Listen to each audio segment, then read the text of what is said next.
Saudações a todos. Me chamo Wagner da Silva de Jesus e sou aluno do curso de Análise e Desenvolvimento de Sistemas do IFBA, Campo Salvador, e meu projeto de pesquisa foi paralelismo em simulações de Monte Carlo em mamografia digital com CPU multicore e APCL. Com o aumento da demanda de procedimentos diagnósticos e terapêuticos que utilizam radiação ionizante, há um grande volume de dados que precisam ser analisados e processados, principalmente em tratamentos de radioterapia na modalidade de bracioterapia, como o aparelho Momosite. O Momosite é um catáter acoplado a um balão inflável com uma fonte radioativa acoplada que faz aplicações de radiação em intervalos regulares e pré-determinados. O balão pode ser inserido na cavidade cirúrgica durante ou após o procedimento conservador para poder fazer a missão. Nessa modalidade de tratamento, uma das formas utilizadas é a integral de Sievert. Nessa integral, possui a exponencial da secante. Isso faz com que ela não tenha uma solução analítica. Entretanto, é possível resolvê-la utilizando processo estocástico, como o método de Monte Carlo, fazendo uso de uma grande quantidade de amostras aleatórias quando distribuídas de forma uniforme. Isso faz com que se tenha uma aproximação numérica de uma solução que só seria possível de forma analítica. O método de Monte Carlo é um método matemático computacional que se baseia basicamente na teoria das probabilidades. É um método estatístico e estocástico que indica que, com a quantidade elevada de amostras aleatórias uniformemente distribuídas sobre um domínio de interesse, é possível obter aproximações numéricas para problemas cuja solução só é conhecida de forma analítica. Por esse motivo, é considerado uma alternativa indispensável para muitos tipos de problemas em física médica, como é o caso da avaliação da dose absorvida por tecidos e órgãos em terapias envolvendo radiação ionizante, mesmo tendo um alto custo computacional. O nome Monte Carlo vem de um dos distritos do Principado de Mônaco, cidade-estado ao sul da França, conhecida por seus cassinos e jogos de azar, que são exemplos característicos de sorteios e eventos aleatórios. O método ficou popular com os computadores modernos e os programas que geram números aleatórios. Apesar dos números gerados por esses programas serem normalmente chamados de aleatórios, o correto seria pseudo-aleatórios, já que são gerados por algoritmos com fórmulas rodando de forma sequencial, a partir de um número inicial.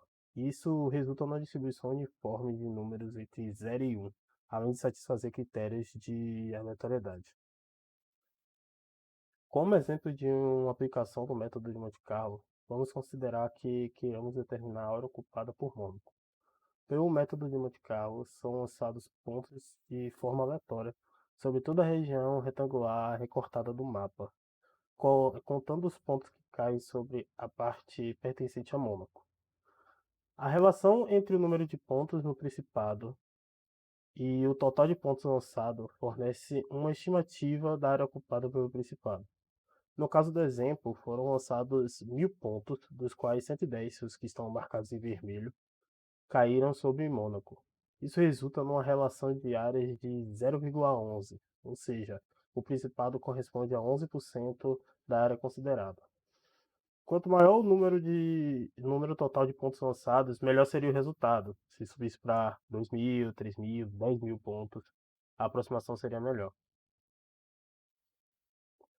Diversas bibliotecas computacionais fazem uso do método de Monte Carlo, como o GEAN4 e o Penelope. O GEAN4 é um kit de ferramentas para a simulação de passagem de partículas pela matéria, que foi desenvolvido pelo CERN. O Penelope é um código de simulação utilizado para simular o transporte de elétrons, pósitrons e fótons, distribuído pela NEA. Essas bibliotecas têm como princípio a precisão, necessitando de um longo tempo de simulação e um elevado custo computacional para diminuir as incertezas estatísticas que são inerentes ao processo estocástico da simulação de Monte Carlo. O elevado custo computacional vem do fato da implementação do método ser feita de forma sequencial, que executa uma instrução do código de cada vez e utiliza apenas um único núcleo computacional. Normalmente, os softwares são feitos para executarem de forma sequencial. Todo o fluxo do programa ocorre instrução após instrução, constituindo uma sequência. Por isso que é chamado de sequencial. Essas instruções são enviadas para o processador, CPU, do computador para então serem executadas. Quando o algoritmo é muito grande ou faz muitas ações repetitivas, essa forma sequencial apresenta uma grande lentidão. Por causa do alto volume de dados que precisam ser analisados, no caso da radioterapia e bracoterapia, a simulação do fenômeno do transporte da radiação em meio material demanda muito tempo sendo feita de forma sequencial. Por esse motivo que a proposta do trabalho foi de adaptar um algoritmo sequencial que utiliza a simulação de Monte Carlo para determinar os valores das doses absorvidas em algoritmo paralelizado, ou seja, sendo executado de forma paralela. Para isso foi utilizado CPU multicore e a arquitetura OpenCL para aplicar a computação paralela no desenvolvimento de um algoritmo paralelizado que acelerasse o processo de simulação de Monte Carlo para calcular a integral de Sievert, aumentando assim o número de amostras aleatórias e a precisão, com o menor tempo de simulação se comparado ao seu algoritmo sequencial. Bom, com o avanço da tecnologia, os CPUs, ou simplesmente os processadores, como os que tem no computador, acabam recebendo mais velocidade e, posteriormente, mais núcleos. Esse aumento de núcleo gera um alto potencial para a paralelização. Uma analogia simples para mostrar o ganho dessa evolução em termos de tempo de processamento seria o transporte do galão de água. Cada pessoa pode levar um galão, por exemplo. Se em um minuto uma pessoa leva um galão do ponto A até o ponto B, duas pessoas fazendo o mesmo ao mesmo tempo levariam 2 galões em um minuto. E o mesmo aconteceria se você subisse para 3, 5, 10 pessoas. Se fossem 10, por exemplo, seriam 10 galões por minuto. De forma simplificada, quanto mais núcleos são utilizados no processador, mais rápido o processo é feito. Claro, isso é um exemplo bem simples, só para exemplificar. No caso da computação, que a quantidade de núcleos começa a subir muito, quanto maior esse número, mais complicado fica gerenciá-los. Mas é basicamente essa a ideia do paralelismo. O OpenCL é uma arquitetura utilizada para a criação de programas de alta performance multiplataforma, funcionando tanto em placas gráficas, placas de vídeo, quanto CPUs, processadores. Um de seus usos é justamente na programação paralela. E por ser multiplataforma e funcionar em CPUs, ela foi a escolha de ferramenta para poder tirar muito mais proveito do potencial dos processadores que temos hoje em dia. Hum. Com base nos estudos do código-fonte do Jean 4, iniciou-se o processo de desenvolvimento do algoritmo para o cálculo radial de distribuição de intensidade de uma fonte não blindada, mas encapsulada. Todos os dados da fonte e os cálculos foram disponibilizados pelo professor Wilson Alto Batista. Inicialmente, foi construído um programa utilizando a linguagem de programação C++, para executar sequencialmente o método de Monte Carlo para resolver a integral de Sievert.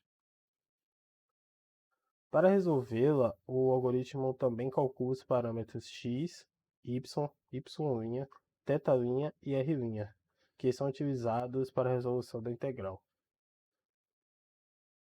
Além disso, o programa necessita de alguns dados de entrada que são informados pelo usuário da aplicação no momento, com n, que é o número de vezes que a integral será resolvida, μ, que é o coeficiente de atenuação do material do encapsulamento, t, que é a espessura do encapsulamento, L, que é o comprimento da fonte, e R, que é a distância ao centro da fonte. Todos esses dados, junto com um exemplo real da resolução da integral de Sievert, também foram disponibilizados pelo professor Wilson Otto. As saídas são os ângulos θ, que varia de 0 a 180 graus, e φ, que varia de 0 a 360 graus. E a intensidade, que é o resultado da integral dado um sorteio aleatório, que foi calculado naquele ponto específico. Pelo fato de que os ângulos θ e φ podem se repetir e várias vezes ocorrer a mesma combinação, a intensidade no final ela é somada para poder se ter o resultado. Essa saída pode ser utilizada para gerar gráficos bi ou tridimensionais em softwares como é o caso do Genialplot.